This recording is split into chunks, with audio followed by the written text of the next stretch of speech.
মধ্যে দাও, তোমার গুনাহগার বান্দা বান্দি আমাকে দাও, ক্ষুধা লাগছে।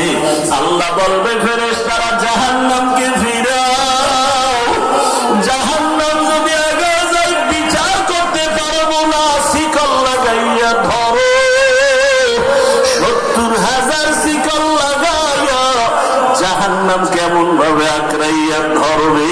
ও আমার বাবারা, রাসূল যদি জাহান্নামের ভয়ে কান্না করেন, হাসরের ময়দানের কথা চিন্তা করে, আপনার আমার কি উপায়? কপাল খারাপ, এক ফোঁটা চোখে পানিও নাই। ওরে ডানে বামে তাকাইয়া দেখো, এই বান্দার চোখে কেন পানি? ওরে ও টাকার জন্য কাঁদে না, বাড়ির জন্য কাঁদে না, ওর অন্তরে জাহান্নামের ভয়, ওর অন্তরে হাসরের ময়দানে সূর্যের গরমের ভয়।